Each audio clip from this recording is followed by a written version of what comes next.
Hello and welcome back. Today I want to talk about a very, very wise quote from Louis Farrakhan about success and downfall.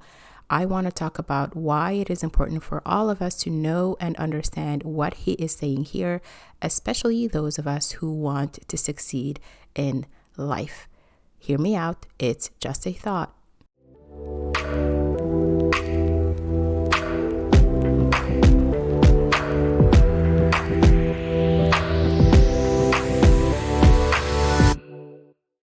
Fall, don't laugh. Learn. Learn. Because you're on your way up. And the things that tempt people to fall, you and I are not free from that temptation, nor from the weakness that will cause us to stumble and fall.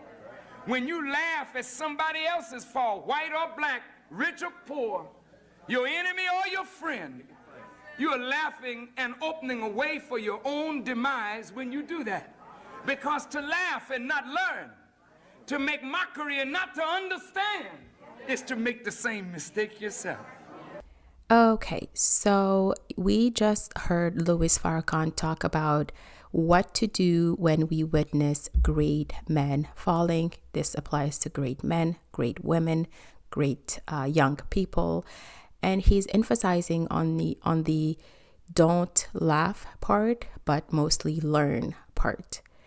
And I want us to sit on this. I want us to think about why this matters and why this lesson is so needed in 2025, especially like I mentioned at the top of the episode, for the ones among us who really want to succeed and really want to grow as people and maybe do something with their lives that impacts others. And so here are my thoughts. If you are new here, by the way, my name is Gigi. On here, I like to talk about everything critical thinking, everything faith. I like to look at what is happening on the internet and what we can learn from it. And so if this sounds like something you would need much of in your daily life, do stick around so we can just be on this journey together. Now, my thoughts on this. I know this is hard. It's hard in 2025 to remember. I remember a time where as kids, we used to be sat down by people that are, older than us, wiser than us, just have seen a lot of stuff go on in their lives. And the whole point of being sat down was really to have wisdom given to us. There were men teaching men, there were women teaching women, there were grown-up teaching young people, and I miss that time. Let me know if you've had the chance and the blessing of receiving wisdom from older people. But I think this clip that we just saw is a very interesting clip and that it could be useful for all of us. So let's just see what culturally we've been doing, I would say, ever since I was a teenager. So let's look back, I don't know, at the last 15 to 20 years. I might be dating myself, but whatever. So right now, we live in a time where we can see the rise of the celebrities, but also the fall of celebrities. We look at celebrities, we look at sports people. By the way, if you have missed my very last episode that I did about Shannon Sharpe, the ex-NFL player, and all of his debacle, all of it, the story that is happening with him, go back and check that out. It certainly is a good introduction to this current episode. And so we look at celebrities as at politicians, even pastors, right? Like religious ministers, religious leaders. We look at influencers, and we can witness in real time their rise, right? We are a part of their rise. We give them our eyeballs, we give them our attention, we give them our time, we give them our money, and then also we are we are witnesses to their fall when something bad happens. And interestingly enough, I'm not saying you that is listening to this podcast that you necessarily do it, but I think as a culture, we use these failures to really become memes and gossip and trendy topics. There are so many pages online whose sole business, like full-time business, is making sure to capture the downfall of these public figures and to make it into a business, because everybody will always click on a story that says that so and so is not doing well, or so and so is going through a divorce, or so and so has been caught pants down doing nasty things with another person than who they were supposed to be doing it with, that so and so is bankrupt. You name it, we've seen it. And like I'm saying, these stories become memes and gossip and trending topics that we all consume. We really just treat it as entertainment. I'm sure as I'm speaking right now, you can think of a few stories that you've seen pass. You can think of maybe people in your life, personal life as well, that you've seen fall and you were like, oh no, you called a person close to you to talk about it. And sometimes we just treat it as entertainment. But I think, and this is my message here today, that we miss the opportunity for wisdom sometimes. We miss the opportunity to digest information in a way that we learn from it, right? Just like when you're eating your food, some things go to waste and they're like temporary in your system, but you should be able to retain the nutrients. You should be able to retain whatever your body needs to keep going, right? So I see it as that. Maybe it's a sucky comparison, but that's what I had right now in my mind. And so many of us, I want to say, like, we have the luxury, I would call it the luxury, of not being like them, of not being in the spotlight, but yet we waste it, right? We waste it. And that's why I'm so intentional here on this channel on just putting out content specifically geared to, like, what is the wisdom to retain here? What can we learn? What can I share with you that I know, that I've been told or that I've been taught? And I'm always looking for your feedback. I'm always wondering, hey, what are you guys thinking?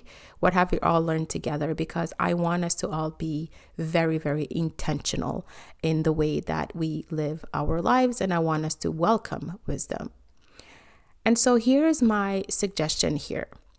We need to use our hidden season well. We need to use our hidden season well.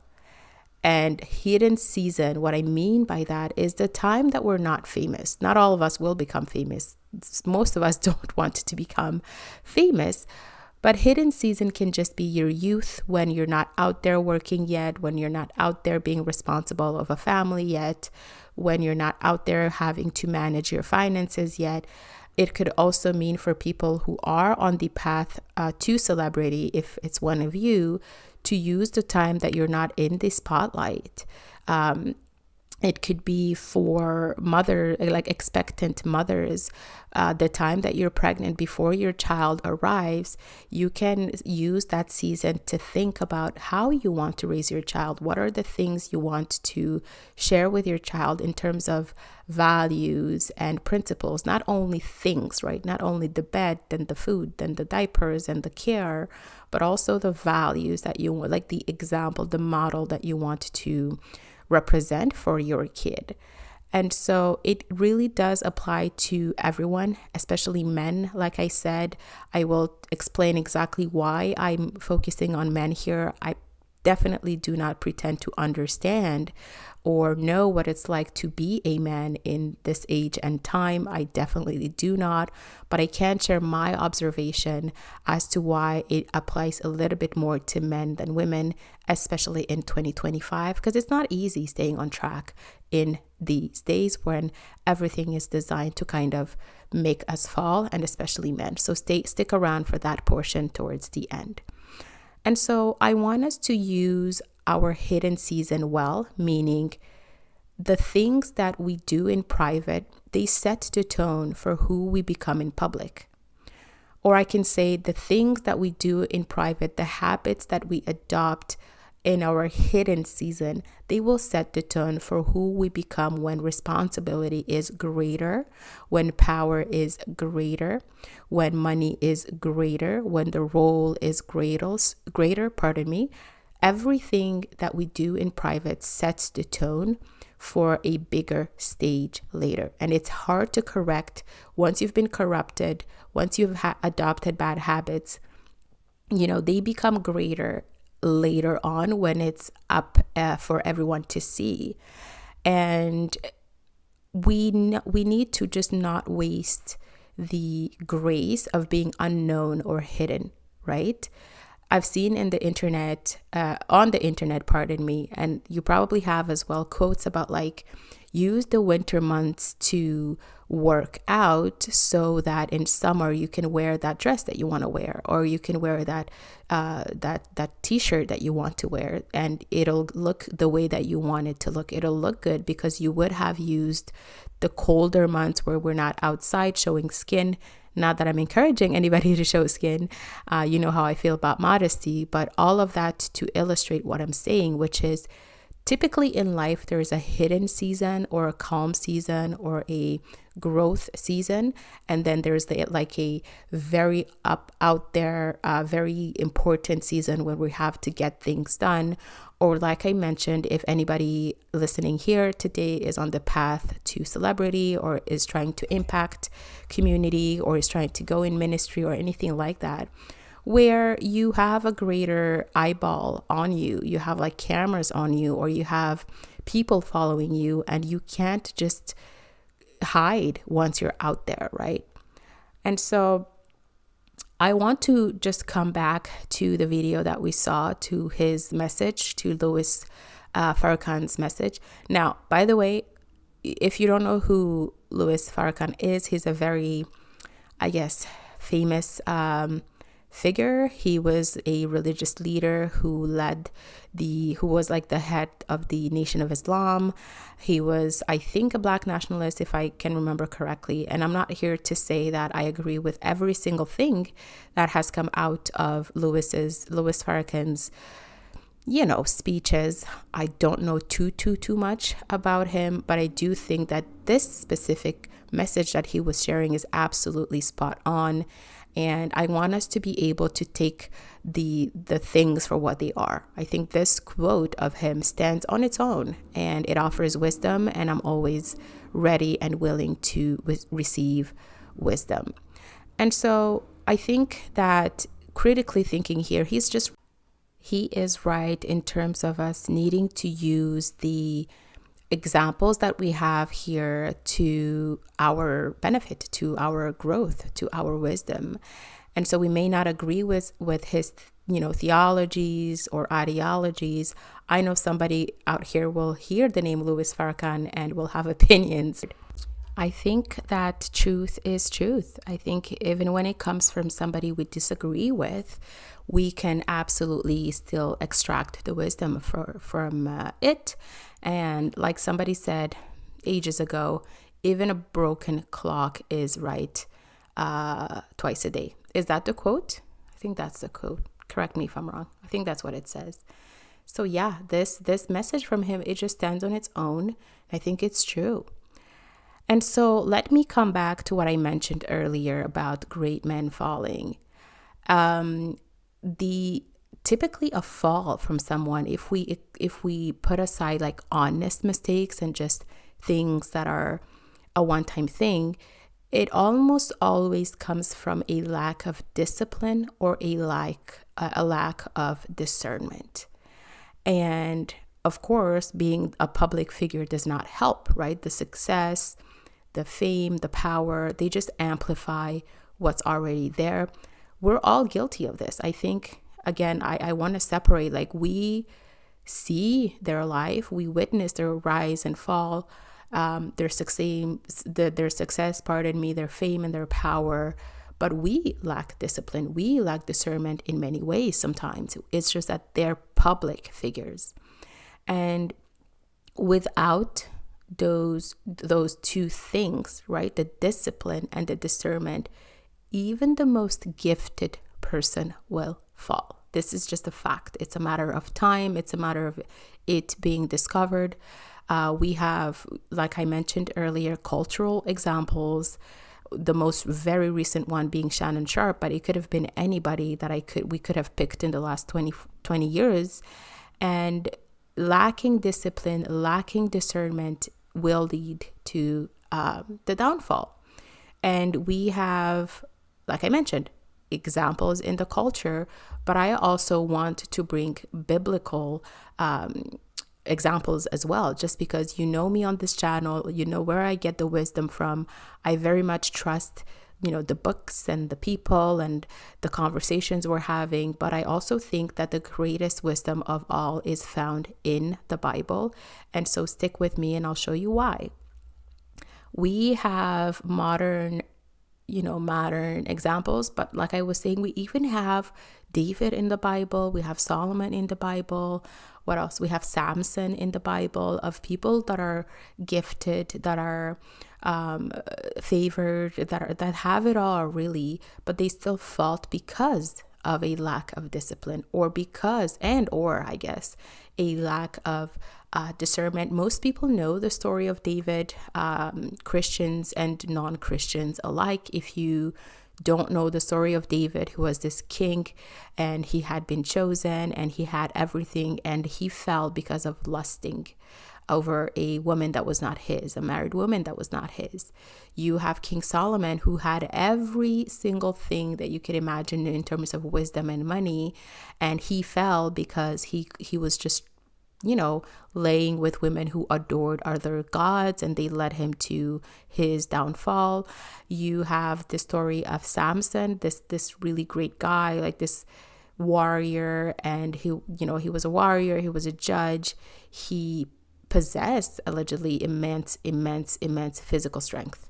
And the strength was, I guess, a consequence of his vow as a Nazarite, and he was so strong he could fight Philistines for 20 years. And really his downfall came with a woman, with his betrayal by Delilah, his girl there. And ultimately he died when he pushed over the pillars of a temple. He killed himself and a lot of people.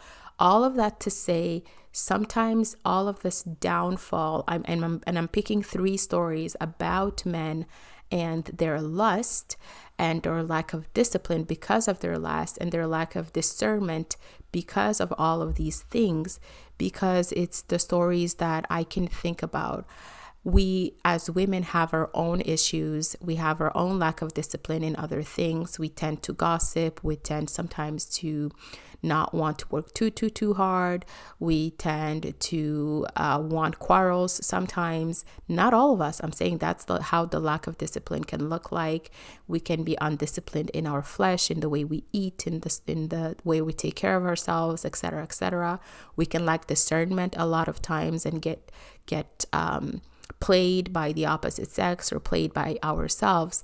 But I'm focusing on men here just because I think sexual discipline is very hard and it attacks everybody, but it attacks mostly men. And the state of things today, I think I can confidently say that the youth here, if they don't have strong mentors, if they don't have strong parents, if they're not surrounded by people who are, what's the word I'm looking for? Who are just pushing wisdom on them, continuously, and modeling good behavior continuously, there will be a lack of discipline. The temptation is everywhere. The bad example is everywhere. The corn, I'll say it like that because YouTube does not allow the other word, is everywhere. And so it is really, really hard for young men and even older men to be disciplined and discerning. And so we have these examples of like cultural examples and biblical examples who all show the same thing. But again, I will repeat myself. We know this about these other men, these other women, because they're in the public. Their stories have been written, their stories have been shared, but we are exactly like them. We are the same people that if we were out there in public, if we were out there known, if we had people following us, we would probably have the same issue. And so I want to talk about discipline then. Like what do I mean by discipline? What is it that I want to push today Discipline is really saying no to yourself in order to say yes to something that is greater. Discipline is consistently doing the right thing. Discipline sometimes means telling yourself, I have to do this. I don't feel like it, but I really have to do it. Discipline is sometimes telling ourselves, I really want to do that thing, but I really shouldn't. So I'm not going to, because there's a greater thing happening right now, or there's a greater thing waiting for me later, or I have something very precious in my hands that I do not want to taint. Discipline is really training your mind and your body to obey your wisdom, to obey wisdom, not impulse. Okay? It's very important. Discipline is us training ourselves to obey like the right thing, the wisdom, but not the impulse. If I was to listen to my impulses, I would never be productive anywhere at work. I would stay in my bed all day. I wouldn't clean my home. I wouldn't take care of my children. I wouldn't give love and affection and care to my husband. I wouldn't work out. I wouldn't take care of my hair. I wouldn't do all of this on the podcast work that I do, because my impulse is to have some rest, go chill, go eat something that you like. I know for a fact if I listened to every impulse that I had, it would bring me nowhere. So I can only imagine people that have it all, like I said, the fame and the power and the money and the influence, who things come to, like the temptation come to these people, the abuse opportunity comes to these people. There's a lot of things that we as regular schdegular people have to like seek out for fun, but the fun comes to them. So I can only imagine how more difficult it is.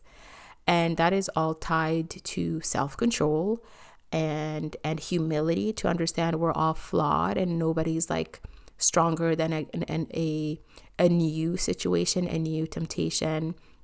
And also consistency. That's something sometimes I struggle with. I can have self-control. I'm pretty okay with that. I can be humble. I'm okay with that. But consistency is my thing that I have to work on. Maybe for you, it's something else, right? Let me know what you struggle with for discipline in your life in the comment section if you feel like it. But for me, it would be consistency for sure. And then discernment is I would say the ability to recognize truth from something that is deceptive. It's the being able to recognize the right timing, the right purpose for something. It's just a better word, I think, for being able to judge what is best from what is not best. Maybe that's bad English, I don't know. But discernment is truly what helps us avoid traps before they even come, or avoid traps as they're being set. As they're being set. And so we all need it for sure. So here is what I propose. As always, there's a proposition here. Let's look at the biblical views for discipline and for discernment. As always, let me say, if you've never opened a Bible in your life, if you're rolling your eyes being like, what is this? Why am I being, pushed into some religious book? The reason is I think that the Bible tells the truth. I also think that the wisdom in the Bible is undefeated. I think that every good advice you've ever gotten in your life about everything in your life, there is the truth, the exact same truth that is already laid out in the Bible for us, for our consumption. And I also think the word is the inspired word of God. I do think that God is real. I do think that Christianity is true. I'm not here to push anything on anyone, but I do think that I have explained that in previous episodes. So if you are curious, if you want to know more about why I think what I think, go back and look at the Apologetics series. And currently I'm in the middle of the God versus the World series, where we kind of compare what we are taught by the world and our culture and what we are taught by God. And I invite all of us to test it out and see for ourselves. So what does the Bible say about discipline and about discernment. First, I want us to look for Hebrews, the book of Hebrews, in chapter 12 on verse 11. It says, "No discipline seems pleasant at the time, but painful. Later on, however, it produces a harvest of righteousness." So this is to say that when we're being disciplined at first, or when we're having testing out or implementing discipline in our lives, it feels bad, guys. It doesn't feel fantastic at first. Going to the gym doesn't feel great at first when you're pushing the thing. Eating right does not feel wonderful at first. Trying to give grace to other people who have faulted us does not feel great at first. Discipline is hard, man. It's not an easy thing. And like I said, especially for men in this culture of today, when it comes to anything like sexual lust. Women, same thing when it comes to attention and validation online or in real life. It's hard, okay? But it says here still in Hebrews, later on it produces a harvest of righteousness.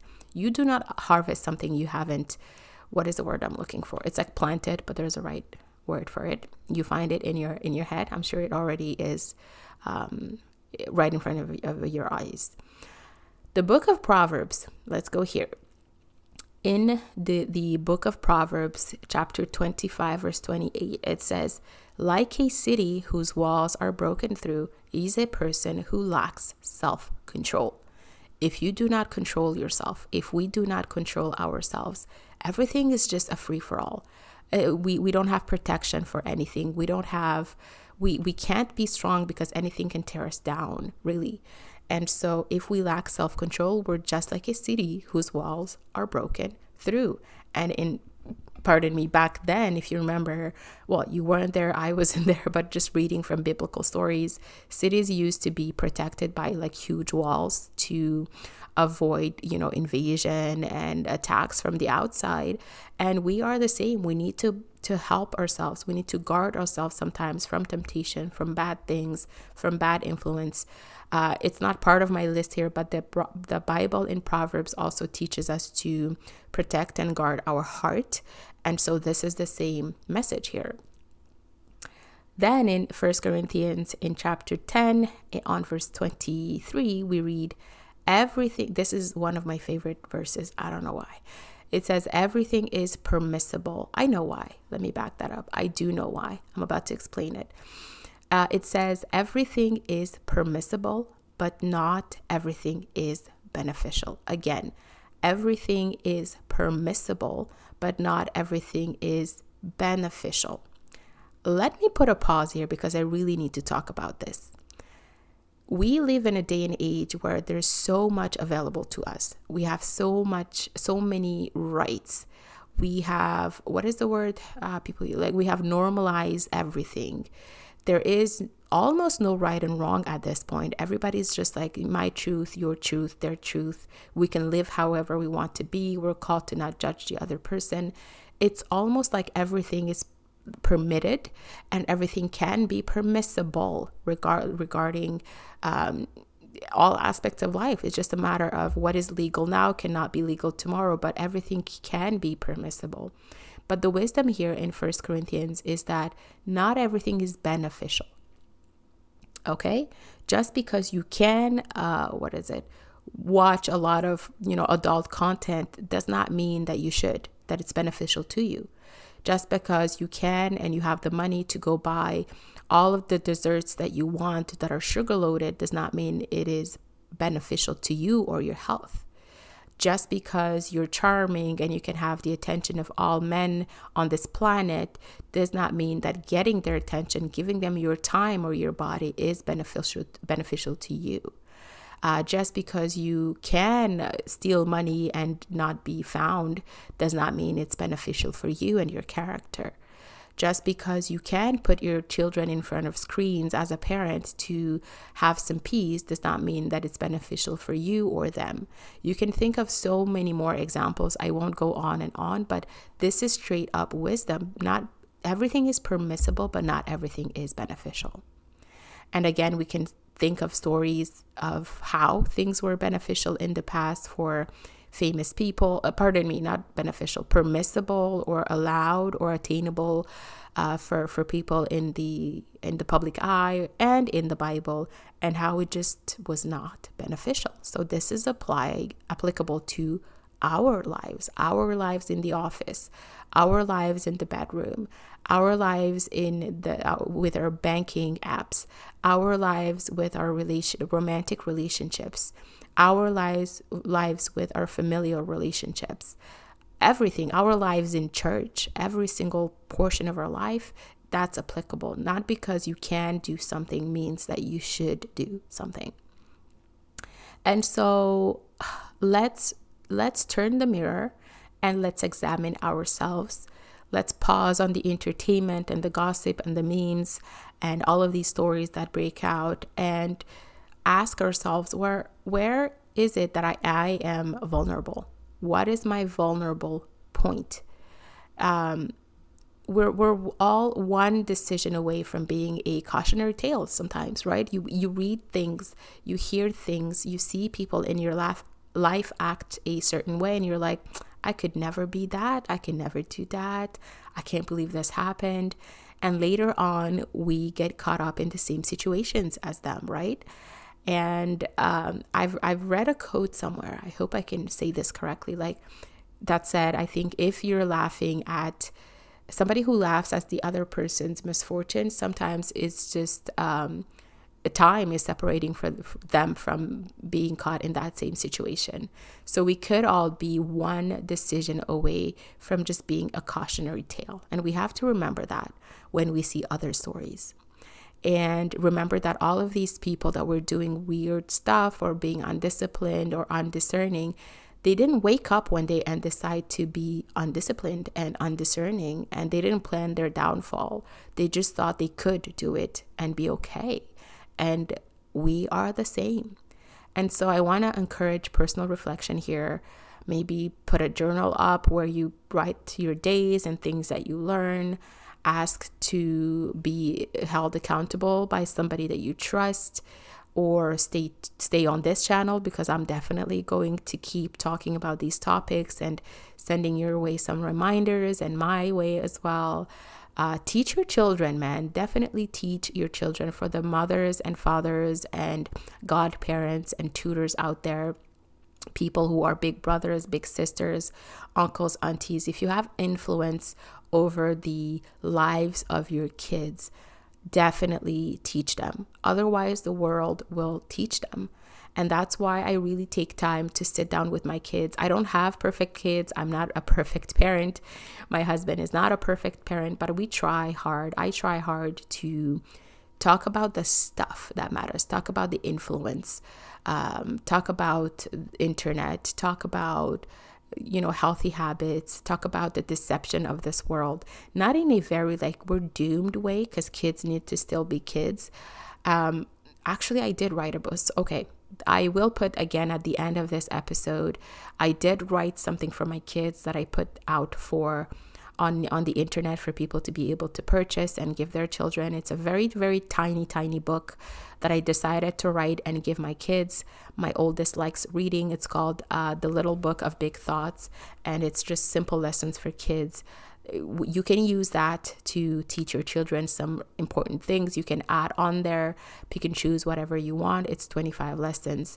And I want to really plug this book, but it's a book that is nothing new, right? You can just think of what you want to tell your kids. I just wanted it in a printed format where myself and my kids can sit down and talk about things, and they can read on their own. They can gift to other people. I can gift to other parents. But the message here that I'm trying to send is teach your children. Teach the children, or I guess the word will. And when the world teaches, things happen. So that's that. So I will, I guess, end by saying that my invitation is for ourselves to just clean up our lives. It's not about the shame.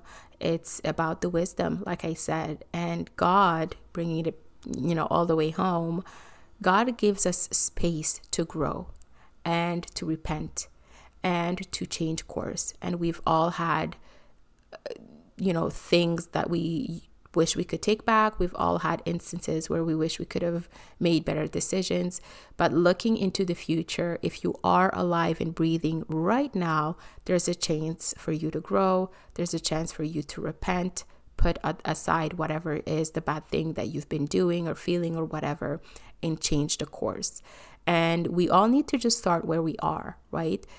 Delete what you need to delete. Distance yourself from what keeps you down, what keeps pulling you down. Make that decision today, right? Make that decision today. I'm not saying because you made the decision everything will be easy, but because you made the decision, you have already done something that you had not done before, right?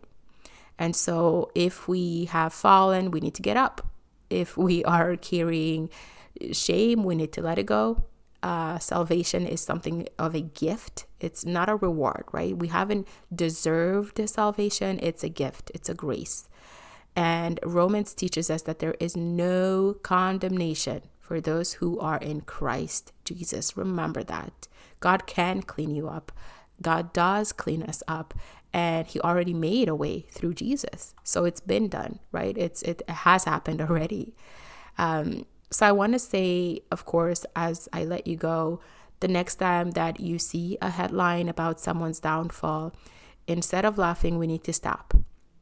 We need to ask ourselves, what can I learn from this? Maybe it's a reminder to check our own heart. Maybe it's a warning for that thing you've been talking about, that thing you've been doing, those feelings you've been having, whatever it is. Maybe it's a nudge to get serious about the things you've been putting off, right? And if you are the one who's fallen, right? The people that have fallen, if you're listening to me, if you're in a situation where you feel like you have fallen, there is absolute grace for you. There's no shame in turning back to God.